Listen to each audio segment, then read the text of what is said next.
Welcome back to the channel. Today we have a wonderful dresser build ahead of us. Of course, I went to the big box store, got me some plywood. Now, if you're ever in the big box store getting plywood, look for dings and scratches.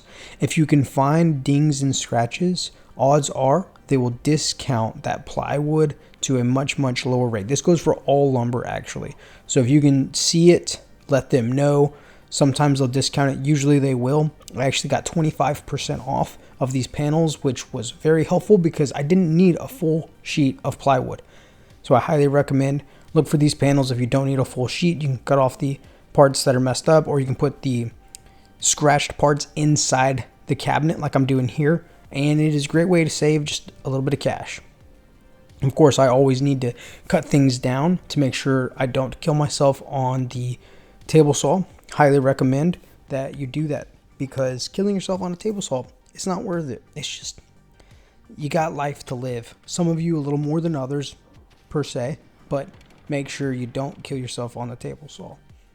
Also, if you don't already have an outfeed table, these things make great outfeed tables. I don't know what they're called, but you can get them. This one came from Home Depot. I highly recommend it. It's a little rolly top. It definitely helps things go together. So here I'm checking to see how my 45 works on my little hand saw, my circular saw. Man, I love when words just pop out of the page, you know? So I needed to see how far away I needed to position things, and then I clamped this straight piece on so that way I could make just pristine cuts with this Ryobi circular saw so that all of my pieces can fit perfectly together, and ultimately I don't have to deal with edge banding on the edges. Yeah, makes sense. At least I hope it does. So my goal was to do all of these miters and then glue them all together, and it would be perfect.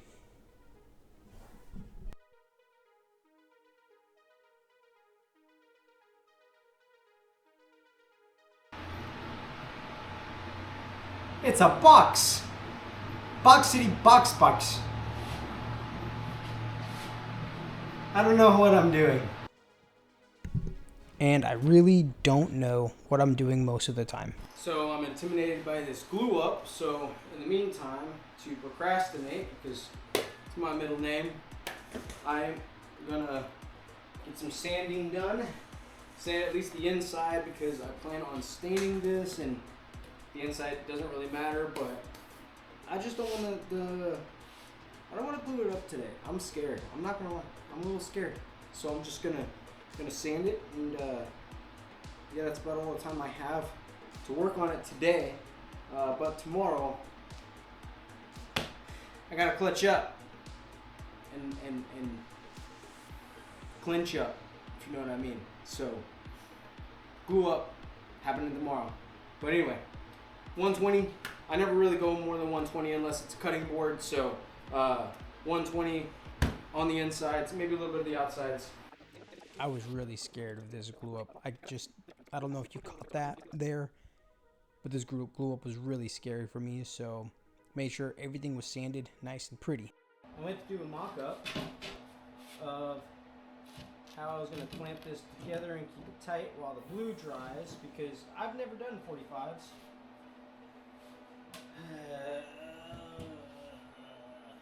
Alright, so I went and mocked it up to see, because I was worried kind of about how long my ratchet strap is. So I went and I grabbed it. I hope you can see that. It's not great. It's not good at all.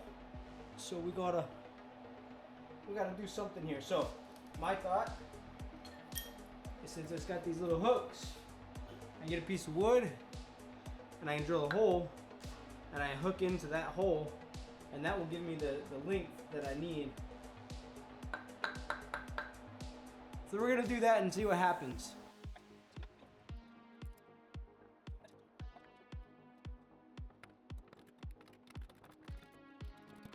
Success! Yes! Alright, here it goes. I had to switch to Type on 3 because it has a longer setup time. so it gives me a little more security. What did I forget? I forgot my spatula. Don't forget your spatula.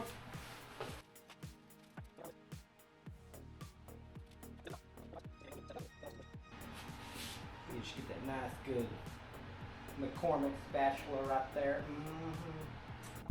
Now, don't tell your wife that you stole that spatula from the kitchen. When she asks why it was in the garage, you tell her one of the kids brought it in there as a toy, and you just wanted to serve her, and so you're going to wash the spatula before you put it in the cabinet. Okay? One. Good thing I prepared for two. Oh, Nelly. I should have prepared better.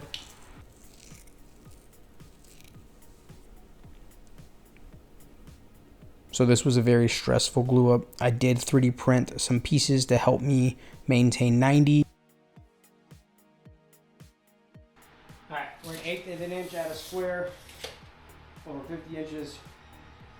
I'm good. Whoa, that was awful. And I suck. I'm gonna have to do better at that in the future. So I let it dry for like 24 hours. So this is next day. Let's see how terrible my miters are.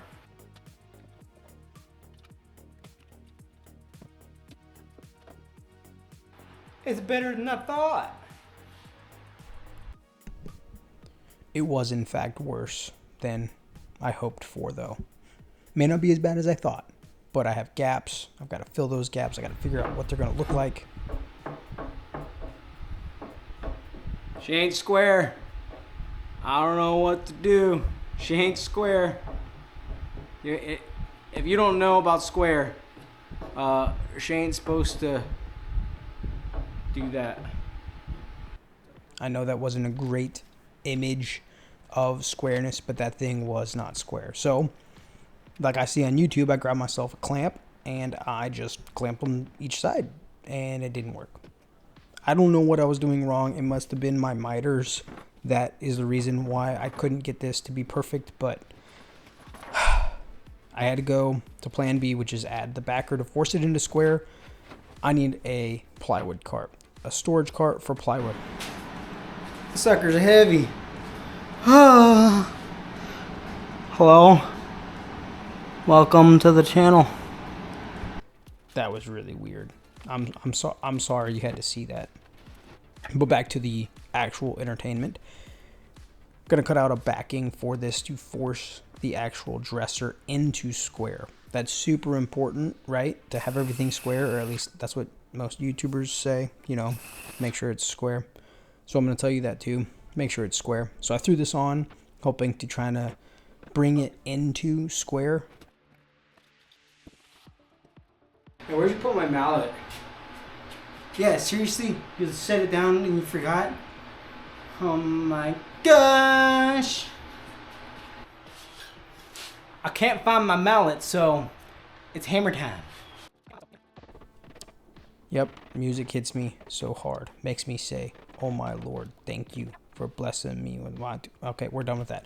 Anyway, so after hammer time, I literally spent 2 hours trying to hammer this thing into square, and it just would not happen. So I thought, I'm just going to cut a little piece off. So I did. And then I cut another little piece off.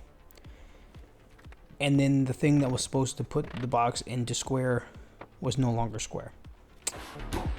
After much contemplation and destruction and measuring, that was 36, by the way. This side is 36 and 15/16. This side is 36 and 1/32. This side was 36, and this side is 36 and 3/32. So, after all that deliberation, I've come to the conclusion that I suck at woodworking. In the midst of my suckiness, I'm gonna try to fix it. Because that's what we do, right? We play with some wood and then we fix our problems. So, I'm gonna sand this puppy because even though it's the back, I want it to be smooth and splinterless. And then I'm going to attach a 1/8 inch piece on it. And then I'm gonna pocket hole screw it. And then I'm just gonna attach it. And we're gonna act like nothing ever happened. And hopefully it's square, and hopefully everything doesn't just fall apart. And I'm gonna pray a lot for this project. But by golly, it's gonna get done, because that's what we do. We get stuff done. After that motivational speech, I decided to go ahead and put some pocket holes in the back and just sand it. Add a little bit of sanding to make sure it's all good and pretty and nice. And it's the back. No one sees this. I mean, let's be honest. This is not maple plywood like the rest of it. Okay.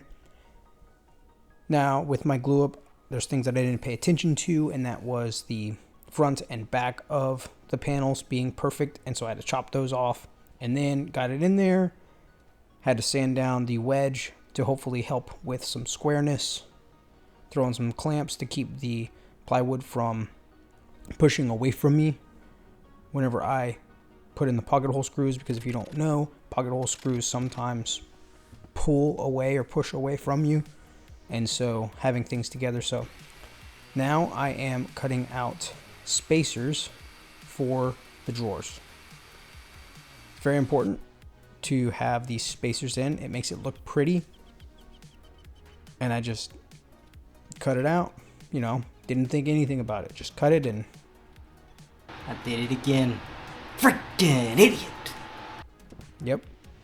Let me know in the comments, have you ever been there where you cut something to width and then you accidentally rotate it and cut it across instead of cutting the same way that you just cut it? Yep, that's what happened there. So now I'm cutting the actual spacer blocks. These will help me position all of these dividers perfectly.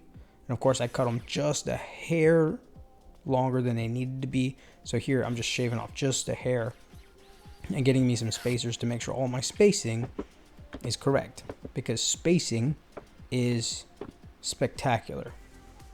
You like what I did there? Once I knew everything was good, I went ahead and sent it. Like most things in this project, I just stopped thinking and I just sent it. So I got them in, get that nice pretty picture of the netherly regions, and got everything ready. And like I said, those pocket holes push the wood away, and so whenever I put the pocket holes in, it actually caused the blocks to get kind of stuck, so I had to hammer those out. And then I cleaned all up the extra glue, because I'm going the extra mile for this kid. It's our second kid. My first dresser wasn't as good, so I made sure to go a little bit better on this one. Not because we love the second kid better. That's not it. But I wanted to make sure it was good, because there were some mistakes that I made on the first dresser that I just had to fix on this one. If you know, let me know in the comments. The second one's always better than the first. Maybe not always. Is it always? I don't know. For the first time, I got it on the first time. Wow. Wow, indeed. The first time in this project that I got it on the first time, you got to celebrate the little things, okay? Celebrate the little things. Find some little wins and celebrate those, because it is super important. We can get too bogged down on the difficulties of life and the hardships and the mess ups that we've made. Celebrate the small things, okay? It's super important. So in order to not over tighten these screws, I actually used my new electric screwdriver, which came in clutch because it was the perfect size I needed to get these pocket hole screws in, and it only has so much torque to put the pocket hole screws in perfectly. And of course, if you're ever putting drawer slides in, measure with the drawer slides so you know the exact measurement and write it down. You're gonna, oh my gosh, what an idiot, knocking over the camera. This is why we can't have nice things. But write down that measurement on there and just make sure. Are you serious? Oh my gosh, twice. If you could please like and subscribe so I can get a new tripod, because the idiot in this video keeps knocking this tripod over and keeps breaking it. And so I need a new one. Please like and subscribe. So much of this project. For some reason, we had a ton of rain as I was trying to get this done, as I only had a few weeks to get it done because baby was on the way, and I procrastinated because that's my middle name. And so I just had to get it done, even rain or shine, whatever. Now for the drawers themselves, I used 1/4 inch plywood, just that same piece of junk plywood that I had laying around, to put as the bottom. And then I did butt joints for 3 of the sides, and then the 4th side I did another butt joint, but it was a little bit different. I don't know how to explain it specifically, but basically I put the drawers flush with the drawer bottom on 3 sides, and then I did it on top of the drawer bottom on 1 side, so that I could cut it just down to size, and it just made it easier, more foolproof, and they'll be super strong drawers. We're just putting clothes in, toys in these things. It's not that big of a deal. And then of course I used this combination square to make sure all my nails and glue are perfectly put, so we don't have a ton of squeeze out and my nails actually hit it and hopefully get less tear out. So did all of that, glued it all up. My wife's spatula still in the shop. Don't tell her, please. And got them all nailed together to hold it there. The glue's really what's going to hold this together, not the nails.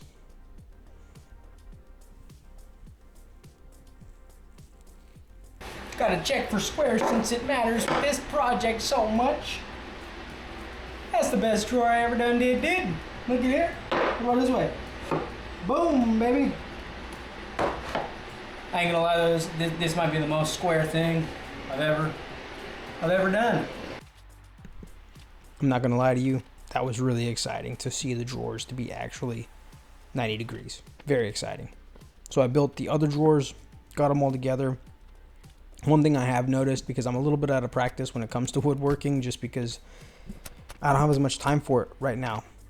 You know, with the second baby on the way and all of that, I just haven't had as much time to build things and to put things together. And so this was really satisfying to be able to build my second son's dresser. And so I want to encourage you to get out there and build. If you're not very good at it, you got to start. You know, as you go through, you start to get better. And even just building this one project, I was getting better because I was getting back into practice. And sometimes we get out of practice of things, and there's things in our lives that we need to get back in. And so I want to encourage you, whatever it is in your life, whether it's woodworking or whatever, make sure you get your practice in. Here I am just cutting out some edge banding. I've done the iron-on stuff in the past, and it works good. I just don't like it. I really don't. And so I wanted to use some hardwood edge banding to provide some rigidity and to make it look a little nicer than the plywood stuff, or the iron-on stuff.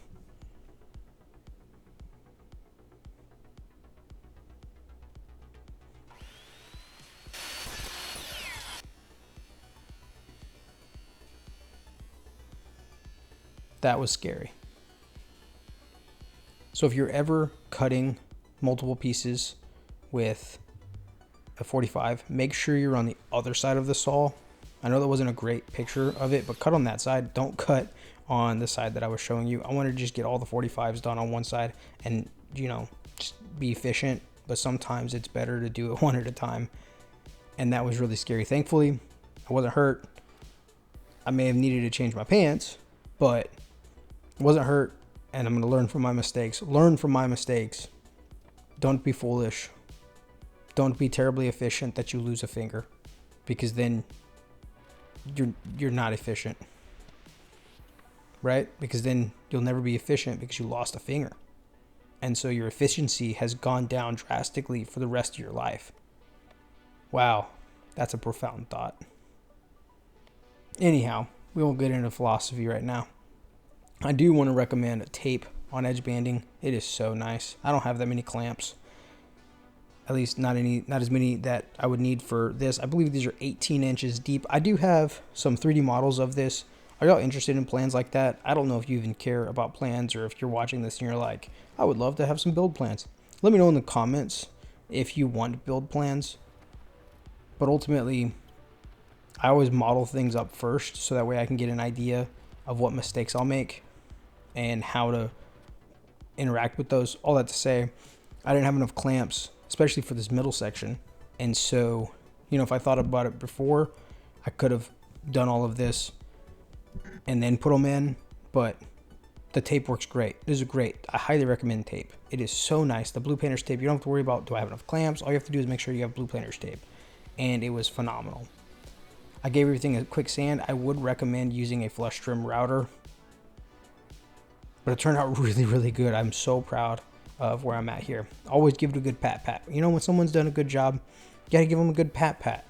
Remember that.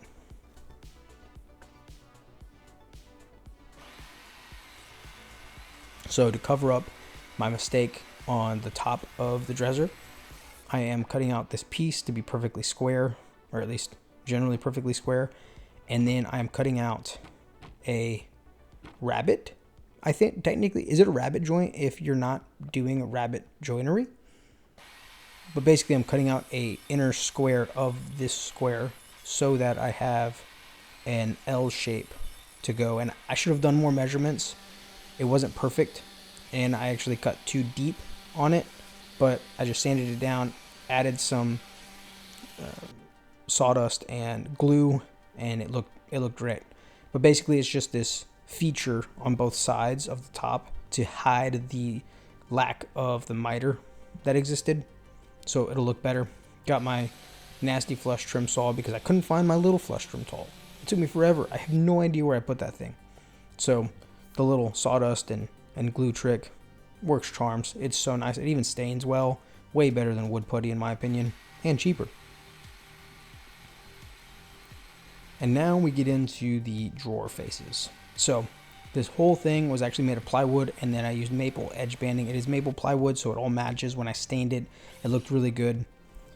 And so now I'm getting the drawer faces. And so basically I wanted, oh my gosh, I did it again. I mean, this guy did it again. Ugh, what an idiot, man. Whatever. So I measured out what I kind of wanted the drawer pulls to be. I got my inspiration from the IKEA drawers. I really like them, actually. I don't like IKEA, don't get me wrong. But their drawer pulls are really nice. But they have a 45-degree angle, and I don't like that. I like the 90-degree angle. I think it looks better. And so what I did is I drew them all out. I marked them up, tried to see how big my hand was, made sure that, I got fat hands, and so I could fit my hand in there. My wife could fit her hand, and our baby can fit their hand in there because babies open drawers so many times. Got my smooth cut, and I was just hoping that I was really good with the jigsaw, and I would just be able to jigsaw it and be done. Spoiler alert, I wasn't good enough with the jigsaw. Even with this 45-degree, or this Swanson Speed Square. Not Swanson. I don't have enough money to pay for a Swanson. It's like Kleenex, right? And so even with the Speed Square, I couldn't even get it perfect. And so I just hate jigsaws. I really do. I want to get a bandsaw one day. But until that day, I got a jigsaw. So I cut it, then I matched it, put it on all the other ones, made sure they were all correct, cut them out with the jigsaw, and made them all pretty. And it didn't work too great, so I decided to use that really jank pull saw. Tried again, and nothing worked. I was not good. I'm not a fine woodworker, and so I said, you know what? I'm going to get the table saw, and we are going to dado it out with a single kerf saw. So it took a little while, but with my crosscut sled and patience, I was able to get it done. Now, don't forget to tape up the back to make sure you cover some blowout. And then if you're not comfortable, don't do this, but it is so much faster if you do it that way. If you just do a little bit at a time, be very, very patient. This is sped up so fast, but I did it so slowly and gingerly. And so I was able to just kind of come in and slowly get more and more out of it. Like, guys, this is like 100 times faster than what I did. So be very, very careful if you're going to do something like that. Of course, I added edge banding to the drawers. This was the most time-consuming part because I had to sit there and wait for part of the edge banding to dry because I didn't want to measure and cut. I wanted to oversize it and then flush cut it, and then oversize it and then flush cut it again. And so that's what I did with all of these pieces. except for the middle pieces. That was the one piece I had to be exact. So, came out pretty good. And some of the pieces I did mark to see if I could get it, and I'm not the most accurate person, so it's better to flush cut than to try to be super accurate. And I found my little Japanese pool saw. It is so nice. It's like a $8 saw from Amazon. I'll put a link in the description. There's a lot of tools that I use, different things that I've used. If you're interested, I'll have links in the description. Would love it if you check it out. I do get a small commission, very small commission, if you buy something using one of those links, but it costs nothing to you. All they're trying to do is get traffic to their site. So I would very much appreciate it if you clicked one of those links. So I flush cut all of it and made them all pretty. And then I sanded them. And I did round over the edges with my sander, not with a round over bit. Probably should have used a round over bit, but I was lazy and I just sanded them. And now it's time to install the drawers. So I know you probably have seen drawers installed before, but basically I use a spacer on the bottom and go in from the back, put in the drawer, make sure it's flush with the front, go to the next one, and then you gotta pull it all the way out and do the third one. So same thing on the other side. Make sure they're the exact same height. Well, really, they don't even have to be the same height. They just have to be level with each other. That's more important than being the same height, is being level. Then I decided I was going to take some playing cards and put a drawer on it. Bad idea. If you ever put drawers in, I would recommend finding actual spacers, because having that extra amount of space is so much better. I learned that in this project. Don't use a deck of playing cards for this specifically. Playing cards are great generally, but for that, don't recommend. But for these drawers, they do have the ability to move them a small degree based on when you install them. And so here you can see I had some issue getting them in and out, and I had to adjust. And thankfully I used the right adjustment pieces and got them all done. Well, 2 of the drawers were too big. So I took them to the table saw and I just, boom, chopped off one little bitty side and used that so that way I could make the drawers much, much better. So on the bigger drawer, I really had to reach around, and this is why I left the back kind of open on those dividers, because there's no weight being put on them. So I went ahead and made sure the drawer just looks pretty, or the divider looks pretty more than anything. It's for aesthetics. It's not necessarily for use. And so that's why I left them open on those. It was much more difficult to get into the top 2 drawers because I didn't leave it open like that. Another option would be you can install the drawer slides before you put these things in, but that requires a lot of foresight, and I don't really have that, so.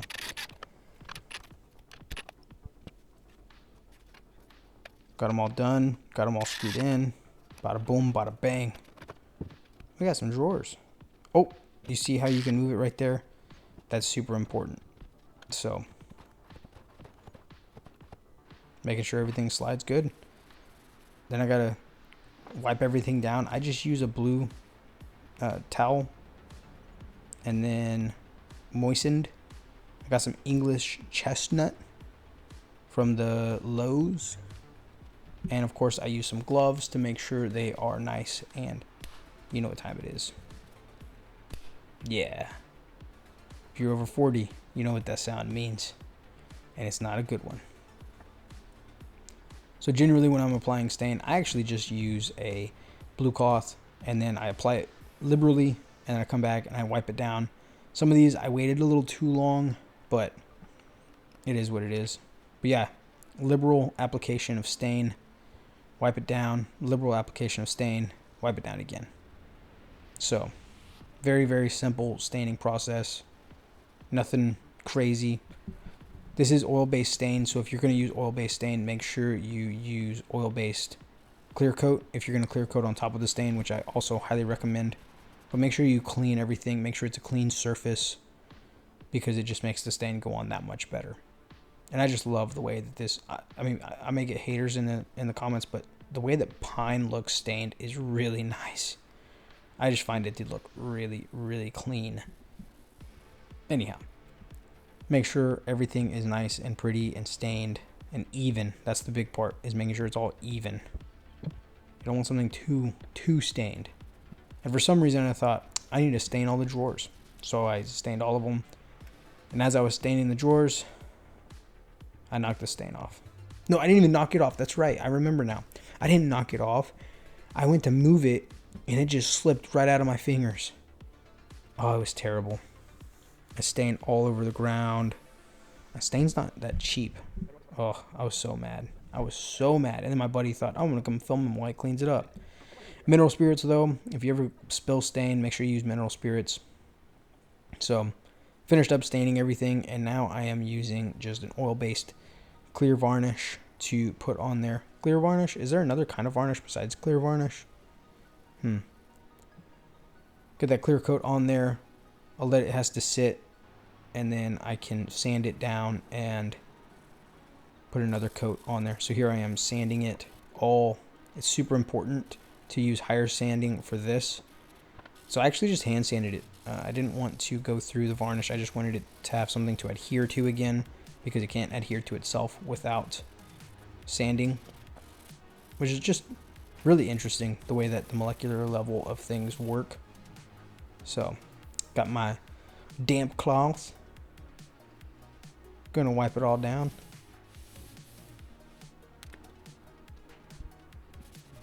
Once I got everything wiped down, I went ahead and put a second coat on all of it. So I should have done a better shot here. I'm sorry, but I can't tell you how much nicer it looks with that varnish on it. It looks so good whenever you have that on there, and you can kind of see it just makes it pop, makes it pretty. And I love the way that it came out. Even stained plywood can look good if you do it correctly. And I didn't even do this correctly. So imagine if, you're sitting there and you did it correctly, and how much nicer it could look. You don't have to use hardwood all the time for everything. Plywood is so much better than that rubbish that they use on the IKEA furniture. Look how pretty that looks. Look at this. You ready? Oh, yeah. Yeah. Gets me every time. So all that's to say, I did apply it with a sponge bristle, which I really liked. And then I 3D printed these spacers. Let me know if you're interested in 3D printing. I would love to make more videos on 3D printing. I really like it. I've been debating on releasing another video on some printers that I've been trying out. And they're really helpful to have things like this in the shop, where you can just go, you can print it, and you have it. And if you need more, you just go print more instead of having to buy a spacer set from Craig or whoever online. Yes, they're metal, so they may be a little bit more accurate, but consistency is more important than accuracy. I firmly believe that. And so I would rather be consistent than accurate. So as I was trying to put these drawer faces on, I didn't know where all my other clamps were. And so I decided that I was going to tape these and hope that they would stay. Yeah, immediately they started shifting and the tape was not holding. So got to do better next time. But I really like using these 1-inch Craig screws to put drawer faces on. I just think that they work really well. And of course, you see me there using a spacer so I can make sure that it's perfectly spaced all the way around and how I want it. And then again, I'm just using that little screwdriver. I really like that thing. It's just a cheap little screwdriver, and you can get a Fantic one or whatever brand you want. I know that you can look online and see all these screwdrivers and see how much which one's better and has more torque and more power, but all of them work really good. And as you can see, as I was working on these, the other two from the tape just literally sheared off. So I took them off and I just spaced them from the first one. Get that first one right, then you can space the other two correctly. I did not get the first one right, so I had to redo it. But the most interesting thing about this dresser, and let me know in the comments what you think about this, but I didn't do a toe kick or an underneath at all. The bottom of the dresser sits directly on the ground. Why do people put a toe kick and an underneath on the dresser, especially for a kid's dresser? I don't understand. Anyhow, this is the final this is the final product. So, hope you've enjoyed. It was super fun making this video, making this dresser for our son, and I think it came out really great. Thank you so much for watching. I hope that you enjoyed. If you did, if you could hit that like button, subscribe to let me know that this was good content for you, and I'll catch you in the next one.